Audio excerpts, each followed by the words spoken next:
Saudações, queridos e queridas! Está no ar mais um Renamaru Seleção Japonesa, com todas as novidades e informações da melhor seleção da Ásia.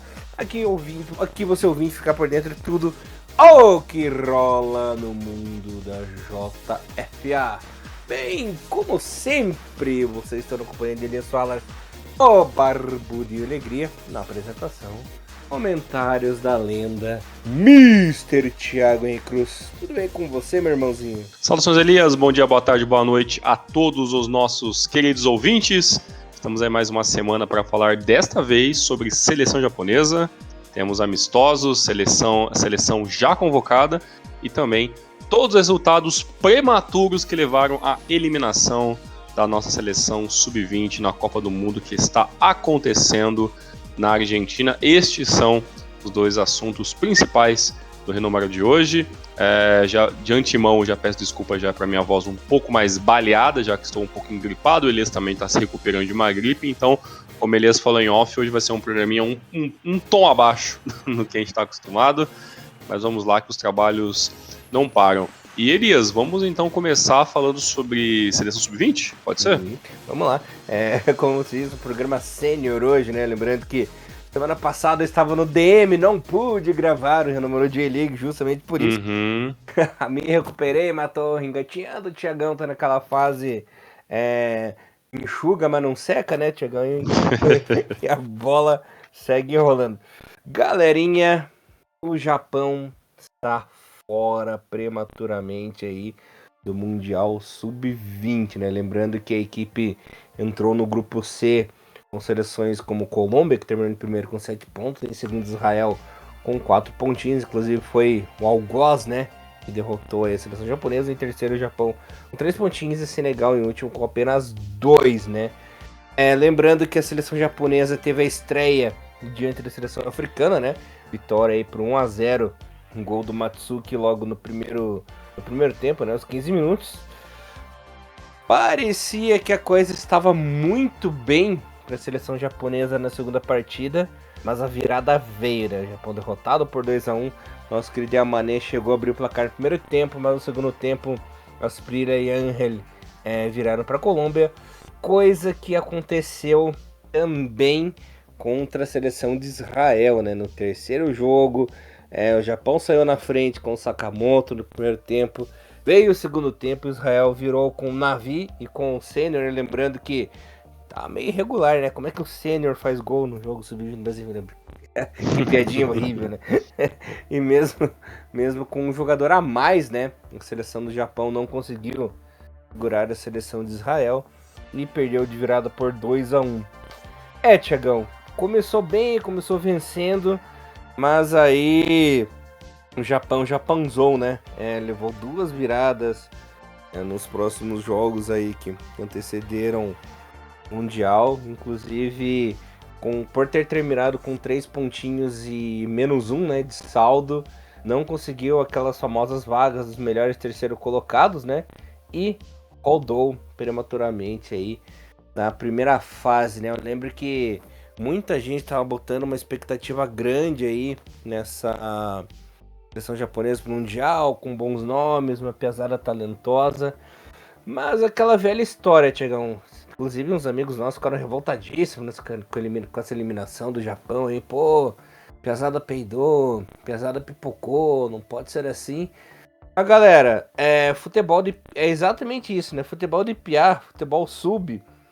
É assim, por mais que alguns jogadores já estejam jogando na J-League, jogando na Europa, né, Thiagão? É piazada, é inconsistente, né? Você vê, inclusive, houve aí mundiais sub-20 que o Japão nem participou, na história recente aí. Então, não tem muito o que cobrar, o que ficar dizendo que são os pipoqueiros, que são peidão e tudo mais. É piazada, eles estão no caminho para evoluir. Claro que perderam joguinhos bobos, né? Mas faz parte, bola pra frente. Exatamente, né? O futebol de base, né? A gente tem muito essa questão de. Eu vou até começar de outro jeito. Normalmente, campeonato de base, eu não sei se eu tô ficando meio louco, e você me corrija se eu estiver errado, mas assim, sempre me deu a impressão, sempre me passou a impressão de ser um campeonato com menos, eu vou usar o termo, menos importância de resultado, Uhum. né? Tem um pouco disso, né? Até, por exemplo, a própria seleção brasileira, ela sofre nesses campeonatos também. Olha que o Brasil é um expoente nisso, né? Claro, ganha campeonatos e vai muito bem nas qualificatórias sul-americanas, mas é só um exemplo. Mas nem o Brasil reina dentro do futebol de base, né? Então, o futebol japonês ele também sofre com isso. É claro que pelo que nesses últimos anos parece que até na verdade eu acho que o que acontece com esse Mundial Sub-20 ele é um reflexo natural da boa Copa do Mundo da seleção japonesa, e você espera que essa nova geração, né, que até já tem um nome, não é um nome, né, mas é um apelido que a mídia japonesa já tá querendo colocar aos poucos, né, que a gente fala muito sobre geração de ouro, e se me engano um do jornalista que é um ex-jogador, que hoje escreve para o Soccer Digest, que é acho que é o Moshihiro Yasuda. Ele falou que ele chama essa Mochihiro, obrigado. Ele chama de a geração arco-íris, né? Porque é a geração onde você tem diversos jogadores com muitas qualidades diferentes umas das outras, assim. Então, esses vários tons, né, que dá nesse arco-íris, né, se a gente for tentar entender um pouco dessa filosofia japonesa, dá que são jogadores com muita diversidade de jogadas diferentes, de jogadores com habilidades diferentes. Então, essa geração arco-íris que está se formando, que é o nome aí, que na verdade não é só um apelido dado por jornalistas, ele talvez dê um pouco desse tom do quanto a gente esperava que essa seleção japonesa ela fosse pelo menos para frente, né? Até na própria Copa do Mundo Sub-20, o Japão tem essa dificuldade de passar das oitavas de final, né? Como você falou, o Japão nem chegou assim tão voando assim na classificatória, né? Na Copa da Ásia, se me engano, o Brasil, o Japão acabou ficando em quarto lugar, ele entrou em quarto lugar, não conseguiu ir, né, até as finais do campeonato, e vai enfrentar uma seleção de Senegal que chega no campeonato sub-20 como campeã, né, africana, foi enfrentar uma seleção colombiana que, se não me engano, foi a terceira colocada na classificatória sul-americana, e uma seleção israelense que foi vice-campeã, né, da parte europeia, perdendo para a Inglaterra ali no final do jogo e tal. Então, assim, não era um grupo baba, né, não era um grupo baba. É claro que, né, se você for colocar tudo isso para medir os pesos e as medidas, o Japão ele tinha possibilidades porque a piazada, né, como o Elias usa propriamente muito bem esse termo, né, já que ele é do sul, né, a piazada ela tinha assim uma esperança a mais demais, porque, sei lá, tirando 99, Elias, ali, né, da final Japão e Nigéria, né, que também era um campeonato sub-20, o Japão nunca mais conseguiu fazer um bom campeonato sub-20, né? A gente teve ali algumas tentativas, algumas seleções que foram facilmente esquecidas, outras que foram um pouco mais para frente, mas assim, basicamente seleção de base, a grande verdade é que nunca foi dada muito dessa pressão. Mas agora parece que essa pressão tem até no campeonato de base, né? Então, o burburinho que a gente vê pós-eliminação prematura do Japão, não só aqui no Brasil, mas no Japão também foi visto como algo inesperado. Nossa, como assim o Japão não se classificou, né? O primeiro jogo, acho que foi o melhor, né? Com o gol ali do Matsuchi no comecinho do jogo ainda, se não me engano, né? Foi logo aos 15, 16 minutos. E depois o segundo jogo, que esse sim eu consegui assistir na íntegra, o Japão fez um bom primeiro tempo, né, o gol ali do Ricky Amané aos 30 minutos foi excelente, jogando no erro do adversário. O problema foi o segundo tempo, que o Japão acho que já entrou com um pouquinho tipo, vamos segurar, eles não vão se expor muito, e a Colômbia foi para cima e conseguiu virar o jogo em 2 lances muito rápidos assim. E o último jogo, aí já é aquela pressão que eu acho que o Japão talvez seja a maior deficiência do japonês, né, que jogar aquilo que você sabe de melhor com muita pressão, né? O Japão entra no último jogo com a obrigação de pelo menos empatar, né, para conseguir a classificação direta, abre o placar, né? Então uma coisa interessante que o Japão todos, independente dos resultados, todos esses 3 jogos, o Japão abriu o primeiro placar, e normalmente abriu o primeiro placar no primeiro tempo, né? E aí no segundo tempo as coisas começam a dar errado, e olha que a seleção de Israel tinha um jogador expulso ali na casa dos 65, 68 minutos,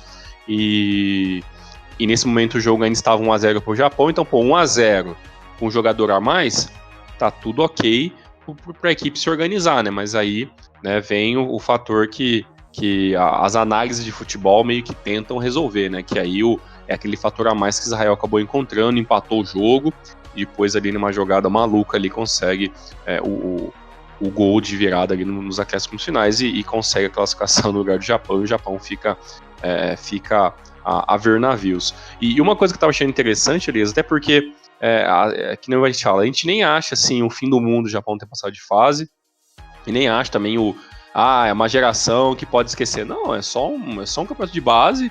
Vamos ver como que essa galera chega, né? Até porque tem um dado bem interessante, porque o Japão que chegou no último Mundial tinha apenas um jogador que jogava fora do Japão, que era um goleiro, né? Acho que é Loris Yamaguchi, que hoje joga no Mito Hollyhock.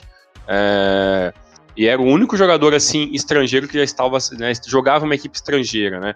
Nessa seleção já tem 4 já, né? Então, 4 jogadores que estão atuando em times B, né, da Europa, em times de base, fora um monte de jogador que acabou chegando nesse Mundial, já tendo experiência, tendo gol pelo futebol profissional, né, ou jogadores que são muito cotados para daqui 2-3 anos. Então, assim, tem muita peça boa. E uma coisa que eu estava vendo, que ainda teve ali uma conversa ainda em rede social, que foi que a seleção japonesa ela deixou de convocar alguns jogadores, né? Eu até fiz aqui uma pequena lista, né? Ficou de fora Sota Koshimuchi, que é o lateral do Sanfrecce Hiroshima, que não foi para essa Copa do Mundo e está se cotando um bom jogador dessa nova fase do Sanfrecce Hiroshima. O Shinya Nakano, que também é lateral do Sagan Tosu e era capitão da seleção sub-19, não foi convocado. O que aí gera a piada, né? O Takuhiro Nakai, né? Que é o Pipi, né? Takuhiro Pipi Nakai, que é jogador de base do Real Madrid. Que é meio esquisito, porque ele é um jogador de base do Real Madrid, mas ele não foi convocado para nenhum jogo esse ano na seleção, e também não joga na equipe B do Real Madrid, mas automaticamente ele é convocado pelo Real Madrid para participar de treinos com a equipe principal. Então, tipo, um negócio meio doido assim, mas enfim, ele não estava jogando muito, por fim não foi convocado. E ainda tem o Ayumi Koyoyama, que ele é do Sagan Tosu também, ele tá lesionado, ele foi artilheiro do Campeonato Colegial Japonês 2021. Então, assim, tem um monte de nome que ficou de fora da convocação final, e ainda assim, a seleção que foi jogar a Copa do Mundo 2023 ainda era considerada uma seleção muito forte. Então, são os novos problemas, né, dessa seleção japonesa, que há alguns anos era bem provável que era uma seleção completamente local. Era uma seleção que talvez você tinha que levar até jogadores improvisados em algumas posições, porque dificilmente você consegue montar uma seleção de base que tenha condições plenas iguais em todas, né, em todas as áreas. E o Japão aparentemente teve isso, então os problemas são novos, né? Não vi ninguém mais falando, por exemplo, sobre a altura de jogador, né? Até porque hoje o Japão já tem zagueiros aí, goleiros com 1,87 de altura, tem zagueiros também na casa do 1,88, 1,82, né? Tem aí o Chase, né? O William Chase, que tem 1,88. Então, assim, acabou-se o problema que a gente tinha em alguns anos. Até falei, não posso esquecer do Kota Takai, que ele tem 1,92, né, o jogador mais alto desse elenco dessa seleção sub-20, e 1,92 por um japonês. Poxa, volte, né, até quando a gente falou no programa sobre J-League da semana passada, sobre os 30 anos, imagine se falar que o Japão teria um zagueiro com 1,92 30 anos depois, né? Muitos achariam loucura, né? Então, a evolução leva ao Japão ter novos problemas. Eu acho que esse problema agora é que a necessidade da gente querer que o Japão seja logo, né, volte a figurar entre os grandes, né, ou a principal seleção da Ásia em todos os quesitos, que também vença na seleção de base para meio que afirmar essa superioridade. Infelizmente, em uma Copa do Mundo, em um campeonato tão curto, né, qualquer vacilo acaba sendo um problema, e foi um vacilo, né, a parte talvez mental dessa seleção. E que não ajudou muito também, né, Elias, para finalizar essa questão minha sobre a Copa do Mundo Sub-23, Sub-20, que foi ainda o treinador, né, o coach Otogatti, que falou que o objetivo da seleção era simples, né, ser o número 1 do mundo, né, que isso já não é mais um sonho, mas é um objetivo extremamente possível, né, então, quando o coach Otogatti ele vem com essa afirmação em público, né, dessa mudança de mentalidade, esse novo Japão que tá vindo mostrar o futebol pro mundo, ele acabou colocando uma expectativa gigantesca que pelo menos o Japão chegaria entre os 4 finalistas, né, e acabou que isso não aconteceu e bem, fica pro próximo Mundial e vamos ver, né, quem desses jogadores a gente vai conseguir peneirar melhor para ter mais mais tempo de jogo na J-League, que faça mais gols, que continue evoluindo e quem sabe pelo menos 4 ou 5 aí acabe figurando já na seleção pelo menos para compor elenco para 2024, quando tiver a Copa da Ásia, nos amistosos subsequentes do ano que vem. Então, assim, uma geração muito nova para a gente estar colocando muita pressão, tem muita coisa para acontecer, mas assim, a evolução é nítida, só falta um pouquinho do mental, que isso aí é um problema não só do Japão, mas do futebol mundial em si, quando você tem campeonato de base. É o famoso acontece, fazer o quê, né? Bola pra frente. Acontece, fazer o quê? Uhum. Exatamente. E, se eu não me engano, uma das únicas seleções assim, que foi com força total foi a Argentina, né? Porque até o Brasil não levou força total também de sub-20, ele deixou de fora Hendrick, Vitor Roque, essa galerinha aí que tá se destacando, né? Sim, teve jogador do Corinthians que foi, abre aspas, impedido, né? Ou de jogar a Copa do Mundo, que eu acho uma sacanagem, né? Por mais que existe uma parte da imprensa que diz que campeonato de base é uma coisa que atrapalha os clubes, e até deve atrapalhar em algum sentido, mas, por exemplo, eu comentei do Roliz Yamaguchi, que é o único jogador que jogava fora do Japão naquele momento, quando teve o último Mundial, que foi goleiro reserva. Hoje ele joga no Mito Holyrood, que já tem 25 ou 26 anos. Qual que é a chance desse cara jogar uma outra Copa do Mundo? Que eu penso. Zero.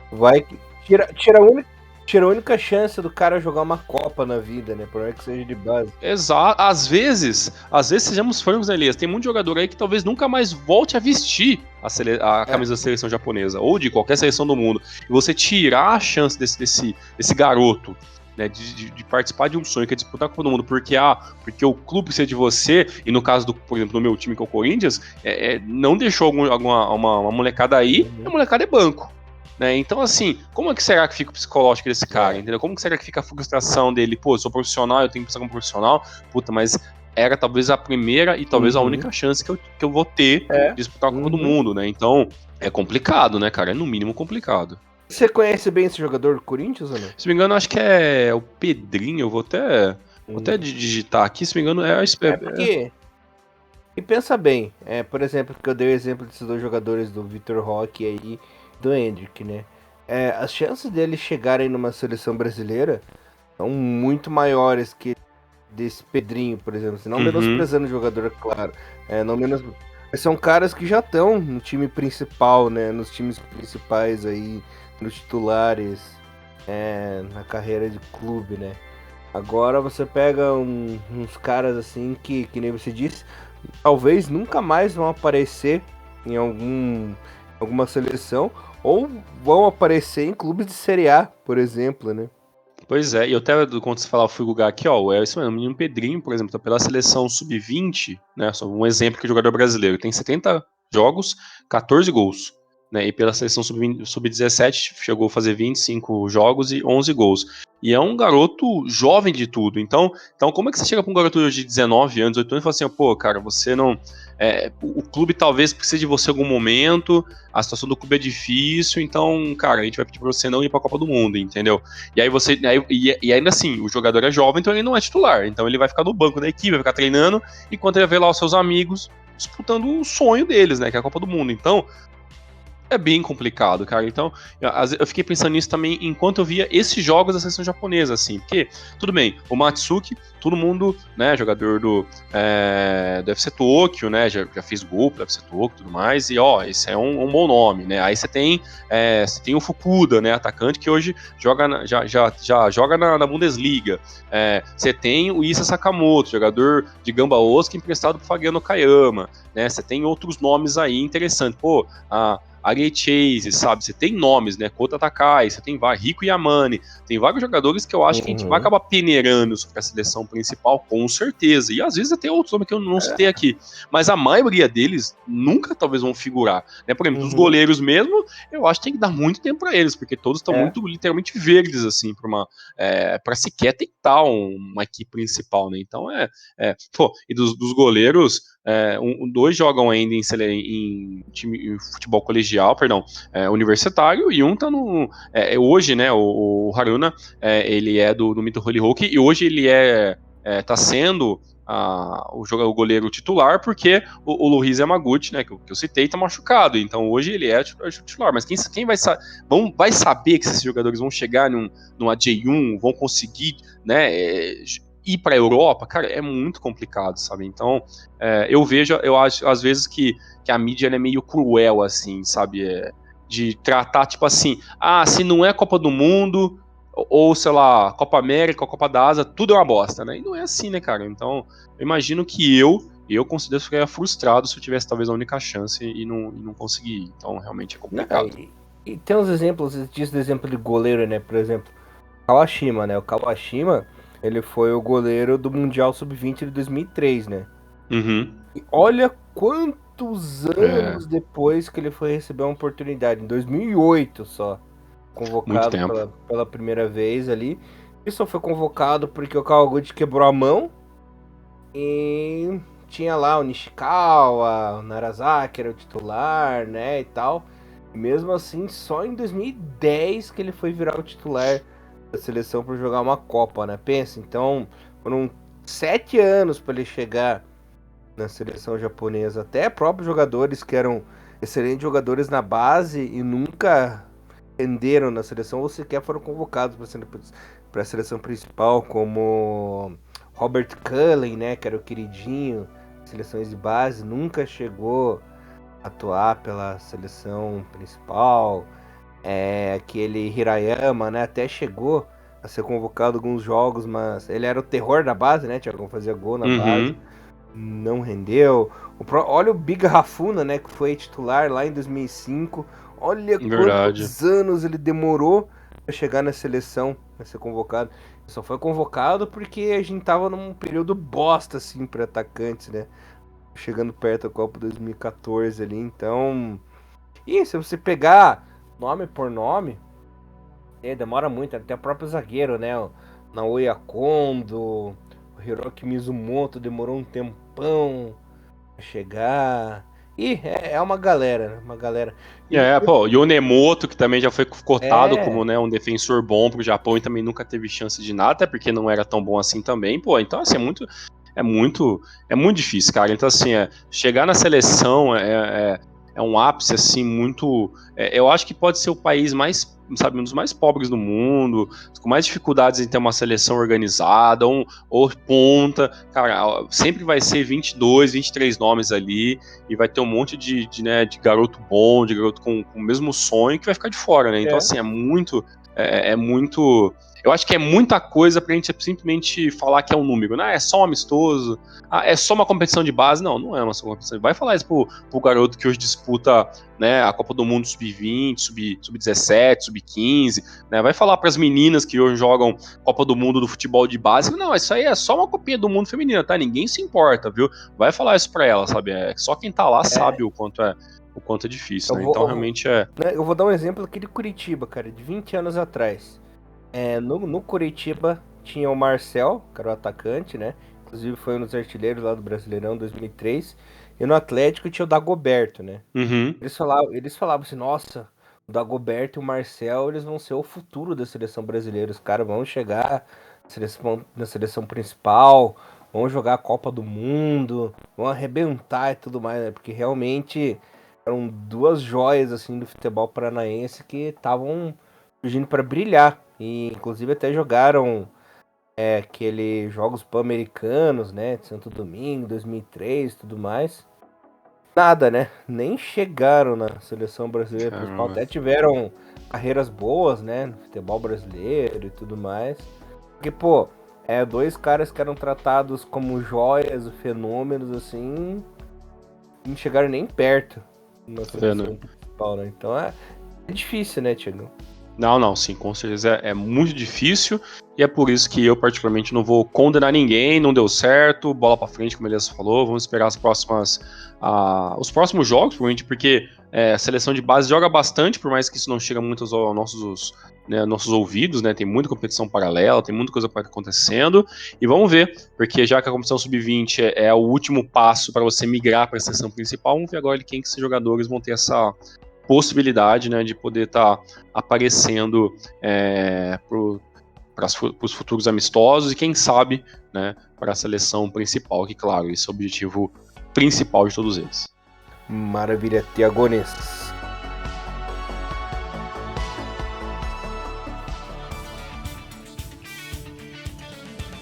Olá, eu sou o Thiago Bontempo, autor do livro Samurais Azuis, o primeiro livro em português contando a história do futebol japonês. Eu venho aqui invadir o Rinomaru só para avisar que o livro continua à venda. Então, se você quer saber tudo sobre a J-League desde antes da sua criação e toda a trajetória da seleção japonesa em mais de 100 anos de história, aproveita para adquirir o seu. É só seguir o link na descrição do vídeo. Um abraço.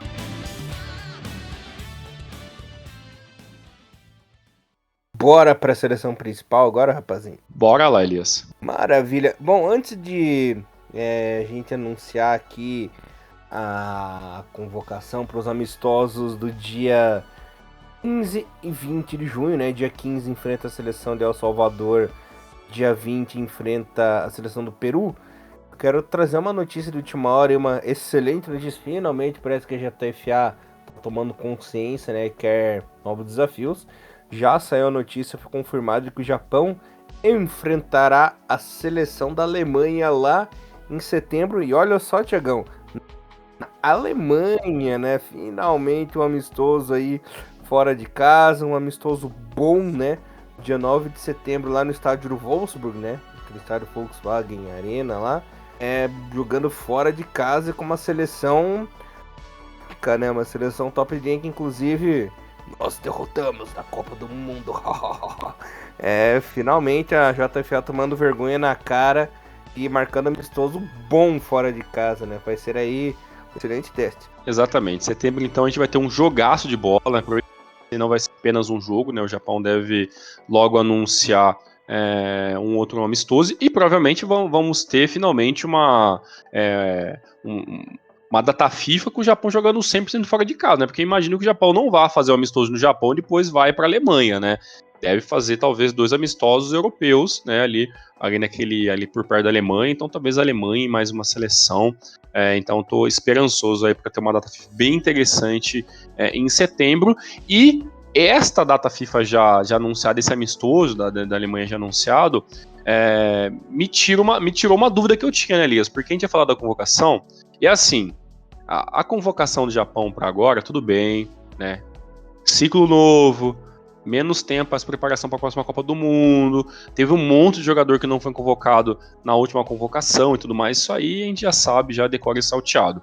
Só que eu achei que foi uma convocação com muito pautado para jogadores europeus, quase nada para jogadores novos e novas oportunidades para jogadores que jogam na liga, né? E eu falei, caramba, é muito poder de fogo para você enfrentar, exatamente, para enfrentar, desculpe o termo, mas para enfrentar pouca coisa, né? Que é El Salvador, né? Que assim, se o Japão empatar ou perder para El Salvador, pode parar tudo, que tá tudo errado, né? E a seleção do Peru, que é uma seleção que, digamos que melhorou bastante nos últimos 2 anos para cá, ainda não é aquela seleção do Peru que é, né, dos anos 90 e tal, que já chegou a bater de frente com o Brasil, mas é uma seleção do Peru ainda que, ao meu ver, está pelo menos um degrauzinho abaixo aqui da seleção japonesa.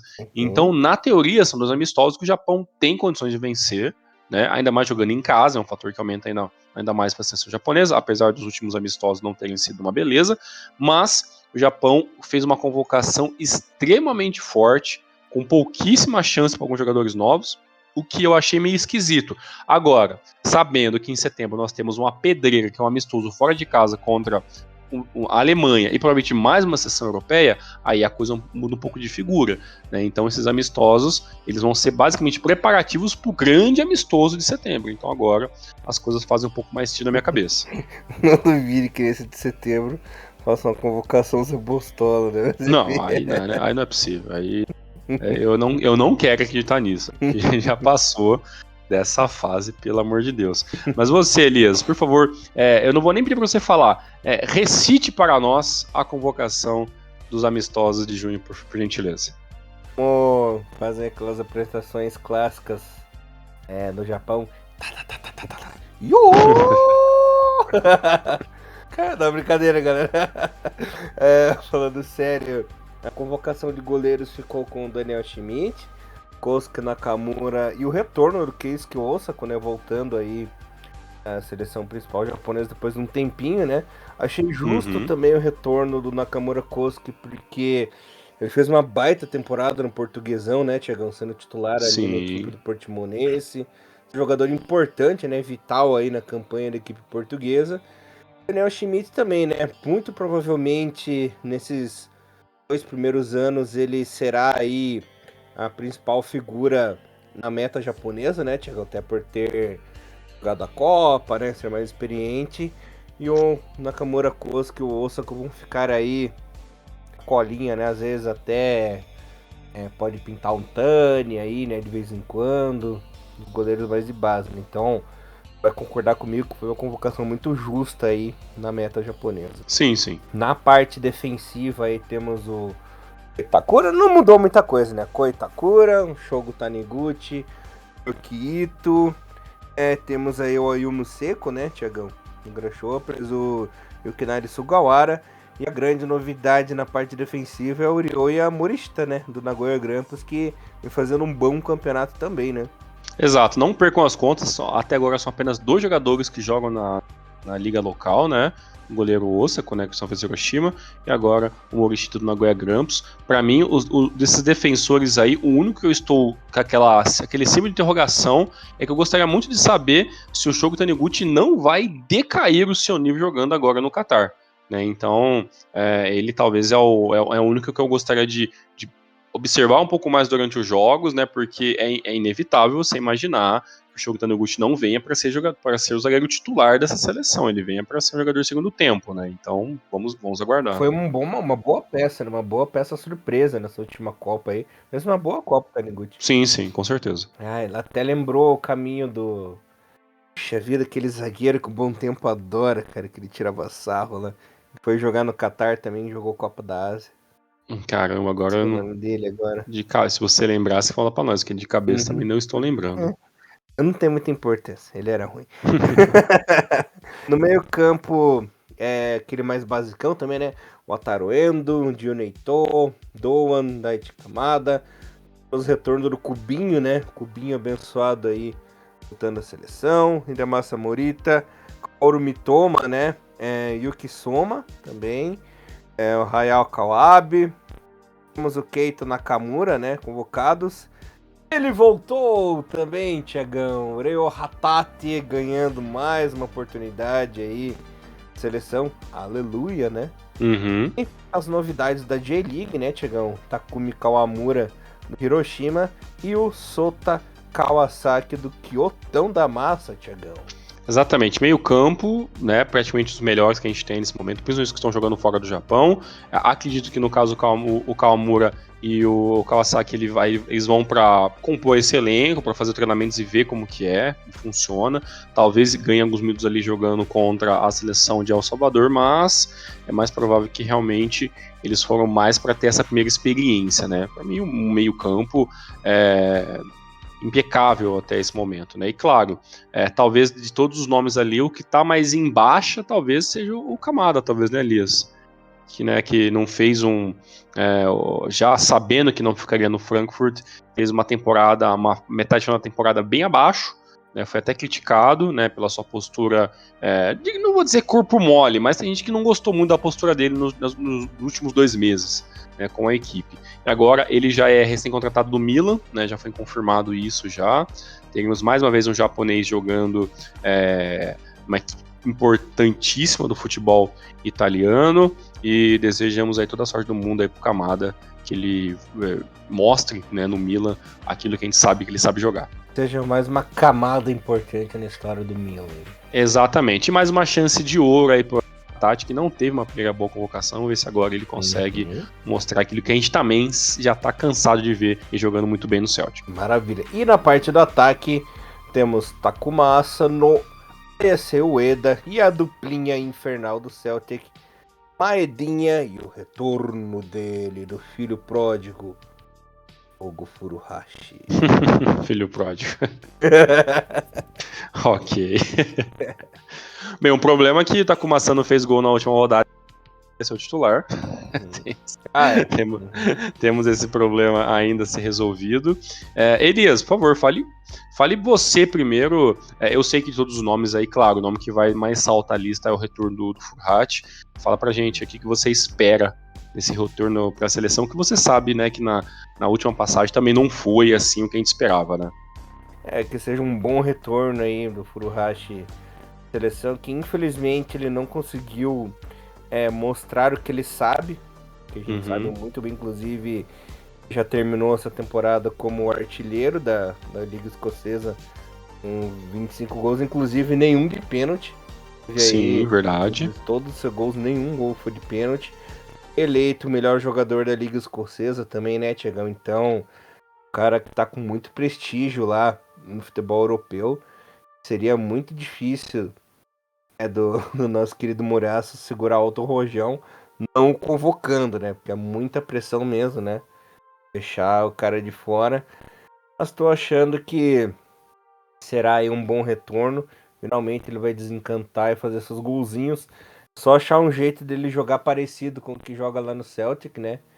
Ele ter um bom posicionamento ali dentro da área.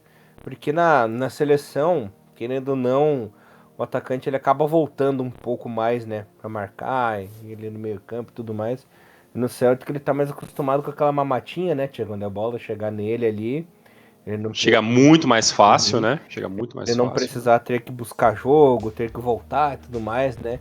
É isso aí que dificultou a vida dele na seleção japonesa. Justificável também a convocação do Maeda, que fez uma baita temporada pelo Celtic, também jogou muita bola, jogou muito bem, foi super importante aí em mais um título escocês, né, da equipe, que continue na seleção e que ele fez uma baita Copa, dispensa comentários, né? Na parte do ataque também o Ueda tá em alta lá na Bélgica, né, Thiago? Já fez 22 gols, tem sido importante lá, os jogadores mais valorizados ali no Belgão, né? Belgão da massa. E isso também foi muito legal. E o ponto fraco, né, Thiago? Asano, esse aí é figurinha carimbada, tem lugar cativo. Não tem jeito, né? Tudo bem que essa temporada ele não aprontou tanto assim no alemão, né, Thiagão? Mas nos últimos jogos, principalmente amistoso contra a Colômbia, foi um show de horrores, né? Olha, o que ainda dá pra dizer é que assim, né? Sobre todos esses jogadores que foram convocados, principalmente sobre o Asano.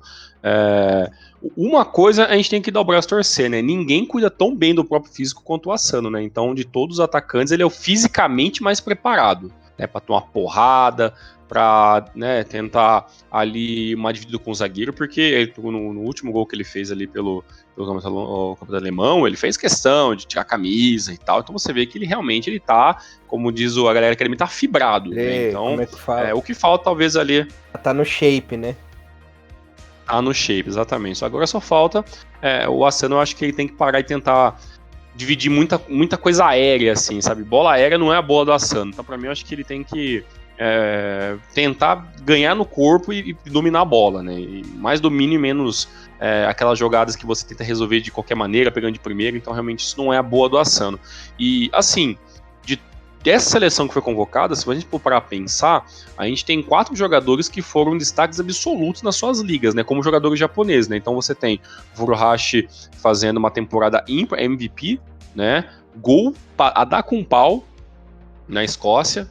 Você tem o Edinha fazendo mais de 20 gols também pelo campeonato belga, também é o japonês que mais fez, se não me engano, foram 23 gols no campeonato belga. Perdão, na temporada belga inteira, né? Porque aí você acaba contando o campeonato belga, as copas e tudo mais.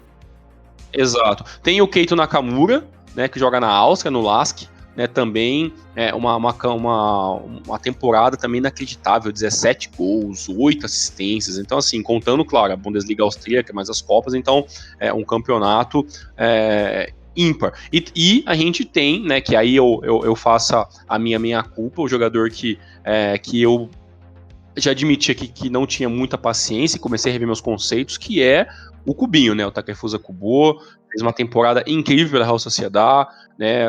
O japonês com mais número de partidas e gols, né? Em uma equipe espanhola. Então isso também muda um pouco, talvez aquela minha frase, poxa, olha, eu já tô achando que o Kubo a gente tem que ter menos paciência e cobrar mais resultados, né? Mas o que ele fez nessa temporada, 43 jogos, né? O ano todo, titular basicamente quase que absoluto, começando mais de 30% dos jogos, 9 gols, 9 assistências, dentro de uma liga muito complicada. E outra, né? Jogando na Real Sociedad, né? Diferente, por exemplo, do Kento Nakamura, que joga no LASK, que é uma das principais equipes lá da Áustria, o Kyogo Furuhashi, entendeu? Eu sinceramente não manjo muito ali do Brugge, como que é a situação dele na Bélgica, mas esses dois que eu citei jogam nas equipes de pontas desses campeonatos locais, né? Já a Real Sociedad é uma equipe muito mediana para baixo, né? E fez um campeonato incrível, né? De abrilhantar os olhos de todo mundo. Então, assim, são jogadores japoneses fazendo história, jogando em campeonatos fora do Japão. Então, isso é muito importante. E aí, claro, a gente não pode esquecer do que o Kaorami Thomas fez, o Real Hatate de ter sido cogitado para MVP, né? Ele como meio campista e não ser o cara que faz mais gols e sim o cara que cria jogadas é uma coisa muito importante, né? Então, assim, cada jogador ali tem uma qualidade diferente, né? Os meio-campistas todos são caras muito rápidos, sabem trabalhar a bola. Então, assim, o que dá para esperar desse Japão é que essa qualidade do meio-campo vai dar muita opção para os atacantes marcarem. E eu acho que a frase desses amistosos é: o Japão precisa fazer muitos gols. Né? Então, se o Japão ganhar de 1-0 de El Salvador, tá pouco. Ganha de 2-0, tá pouco. Sabe, vai ganhar de 1-0 do Peru, tá pouco. Então, assim, eu acho que o Japão, com essa formação, com esses jogadores e com essa temporada que se encerrou, o Japão tem todas as condições de voltar depois de junho com belas apresentações e resultados com pelo menos 2 ou 3 gols. Então, eu sinceramente espero isso. Tem que dominar os jogos também. Tem que dominar. Pode ser que não, se não ganhar, tem que ser um acaso assim muito inacreditável que a gente vai ter muito que comentar. Mas com esse prognóstico que eu falei, é muito difícil se imaginar que o Japão não consiga, pelo menos, dominar os jogos em questão de posse de bola, tentativas de chute a gol, né? E aí a bola só tem que entrar, né? Aquela máxima do futebol, né? A rede tem que balançar com a bola lá dentro. Mas é impossível você não imaginar um cenário desse com todos esses números, né? Realmente é muito difícil, Elias. Como você disse, Thiagão, do Hatate, né? Que ele foi cogitado para ser o MVP. Não seria nada injusto se o Furuhashi tivesse perdido o MVP pro Hatate, porque o que ele jogou de bola essa temporada, cara, o que ele foi de vital aí na distribuição de jogadas, de passes, assistências, né? Ele foi o principal motor, o principal coração do Celtic aí nessa temporada, inclusive anulando grandes nomes do meio campo, como o próprio Callum McGregor, né? Que é o capitão do time do Celtic e tudo mais. E vou dar uma de clubista agora, o Tavernier não deu nem pro cheiro, assim. Porque ficaram falando, o Tavernier, Tavernier é minha toba, rapaz. É Furuhashi ou Hatake, não tem essa. Enfim, Elias, fala uma coisa pra mim agora. Eu não sei a sua opinião, mas a minha é que de todos os jogadores que foram ali convocados pro ataque, a gente tem um nome que já tá meio que se pendurando, né, pelos resultados e também por não ter sido o jogador principal do Celtic, né, que é o Maedinha, né, o Daizen Maeda, né. Será que esses amistosos, se o Daizen não conseguir um destaque, não voltar a fazer gols pela seleção principalmente, já que é um jogador importante da equipe do Celtic, mas ele não é titular absoluto, né? Teve uns momentos ali que ele amargou um certo banquinho ali, entrando no finalzinho de jogos e tal. Mas dá pra dizer que talvez o Daizen Maeda, ele é o único atacante que chega mais pressionado em mostrar resultado? Não que o Furuhashi não tenha, acredito que sim, até pela ausência dele nos últimos amistosos, foi por falta de resultado na seleção. Mas eu acho que o Daizen ele vem com essa pressão maior. Não sei se você concorda comigo. O que você acha sobre Thiago, isso? eu acho que dos atacantes ele vai ser o menos pressionado, porque ele é o único que não precisa mostrar serviço. Pra falar a verdade. Porque o Asano tem que mostrar serviço por causa do protagonismo dele, porque é queridinho do Moriyasu, né? O Furuhashi tem que mostrar serviço porque ele é o principal nome japonês do futebol europeu, de fato. Aí, inclusive foi o maior artilheiro japonês aí por 2 temporadas seguidas, né? O Edinha tem que mostrar o seu valor, por que ele veio, porque ele já tá 4 anos sendo convocado para a seleção japonesa e não marcou nenhum gol ainda em 4 anos pela seleção principal. Entendeu?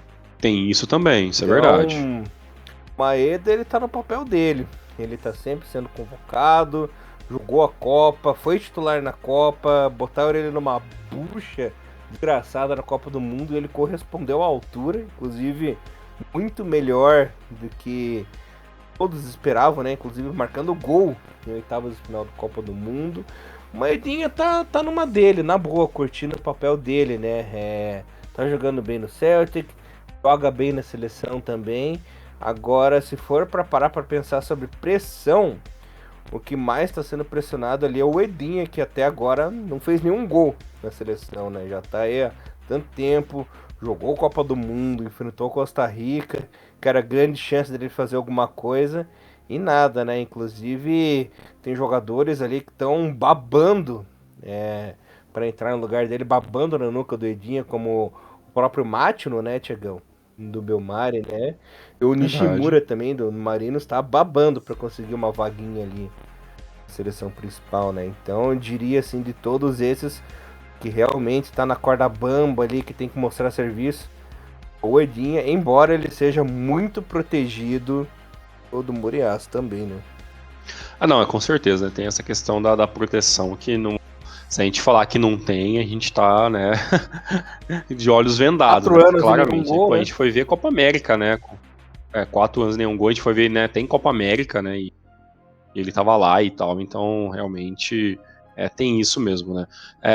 E olha, parando pensar do que você falou, realmente, talvez a sua lógica tenha muito mais consistência do que a minha, né? Porque na minha cabeça eu fico pensando assim, poxa, o Maeda, ele vai chegar com esses caras aí, todo mundo, né?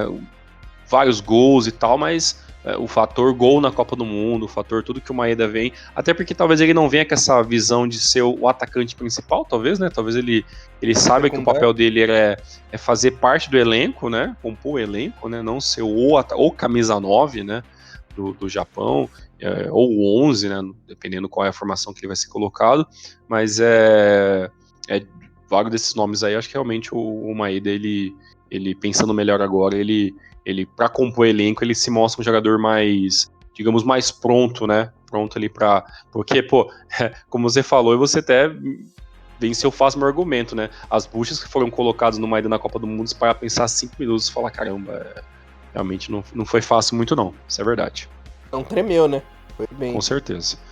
E Elias, agora com essas convocações e com a final da temporada europeia e depois esses jogadores tendo um possível descanso, já começa, claro, as especulações ali sobre possíveis mudanças, mas fora essa do Kamada, não tem nada ainda, né? Como, por exemplo, eu vi conversas do Mitoma trocar de equipe, de jogadores fazer umas mudanças. O Furuhashi, ele tem um contrato longínquo, né, com a equipe do Celtic, como todos os japoneses ali, mas é claro que quando você é MVP da temporada começa a se abrir o olho, né, e outras equipes grandes começarem a quererem ser jogadores, mas por enquanto, fora a conclusão do Kamada pro Milan, não tem nada muito certo, Não. né? O resto é só especulação mesmo. Tá, né? Tudo muito aberto, né? E também os jogadores do Celtic depender muito se o Postecoglou vai ficar próxima temporada ou não, né? Ele que tá sendo sondado muito pela equipe do Tottenham, né? Na próxima temporada aí. Existem conversas do Hatate no Brighton já para essa temporada aí também, mas por enquanto só papo mesmo. Furuhashi Maeda também não veio nenhum burburinho muito forte também, né, Tiagão? Dos outros jogadores, nada concreto também, né? Então vamos ter que esperar. Tá cedo, né? A temporada acabou agora também, né? Então esperar pelo menos mais um mesinho, umas 2-3 semaninhas para ver se rolam aí mais outros boatos. Tá certo. E para completar, Elias, para você, faltou algum nome? Faltou alguém nessa seleção para ser convocado? Você esperava alguma convocação que não foi concretizada para você? Essa é atualmente a seleção ideal para se fazer os 11 principais? Olha, vendo por aí, não acho que tenha faltado muita gente. Só no lugar do Morita, eu teria convocado o Tanaka, ou quem sabe ali um Kento Hashimoto, sei lá, porque o Morita pra mim queimou na Copa, sabe? Eu não sinto essa confiança que o Moriaço tem no Morita. Eu não sinto essa confiança nele, sabe? Eu teria convocado outro meia defesa, teria convocado até o próprio Iwata, né, do Celtic no lugar do Morita ali. Para fazer um teste, por exemplo, né? No meu caso, eu teria tirado talvez nesse momento um dos atacantes, talvez ver ali o que está mais fadigado e daria uma nova chance, pelo menos para tirar aquela pulga atrás da orelha sobre o Osako, né, do Vissel Kobe hoje, que é um dos jogadores principais do elenco, mostra que se a bola chegar para ele vai colocar dentro da rede, né? Um cara que sabe fazer gol, sabe improvisar dentro da área, e eu acho que essa maturidade do Osako na J-League, agora já sendo jogadores, né, um pouco mais veteranos, digamos assim, eu gostaria de ver esse Osako na seleção, pelo menos para tirar essa dúvida se realmente a seleção passou pro Osako, né, ou se ainda o Osako tem alguma chance de poder... Nem falo Copa do Mundo, tá? Eu falo pensando a curto prazo, pensar para a Copa da Ásia. Então, eu acho que esse campeonato do Osako, ele pesa muito para pelo menos ele não ter uma última chance da seleção. Mas, né, com os nomes que foram convocados, também é muito difícil você falar, quem que você tiraria? Nesse momento, eu falaria, tira o Asano, né, já que ele talvez é o que mais tem cadeira cativa nesse ataque, né? Então tira o Asano, né? Já fez gol, já jogou Copa do Mundo e tal, né? Então teria esse peso. Mas essa é a minha opinião, com certeza não é a mesma do nosso treinador que hoje está na frente da seleção japonesa. O Thiagão, nós somos o Vissel Boys, né? Porque o Thiagão, que é o Osco, que era o Mutu sempre. Exatamente, né? Não consegue desvencilhar desses jogadores, né? Mas, Elia, vamos aguardar agora o que acontece no próximo mês. Né? A gente fica de olho nos amistosos, a gente volta após, né, os 2 amistosos que acontecem na metade do mês aí de junho, para falar os seguintes resultados e poder avaliar um pouco mais, né? Até porque, parando pra pensar, né, Elias, essa convocação ela foi meio atípica, né? Ela aconteceu um pouco antes, né, cara? Antes.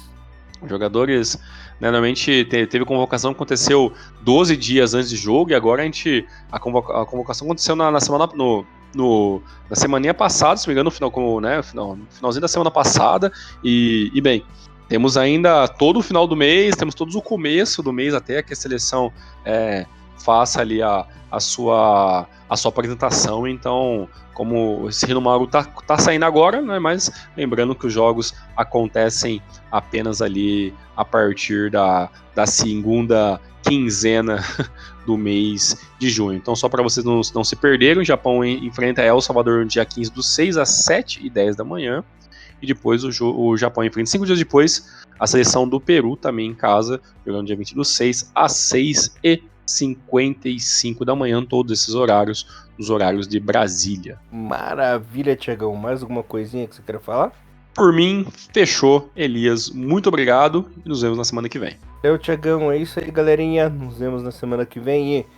Maru, levando o melhor futebol japonês pra vocês, galera. Valeu, tamo junto.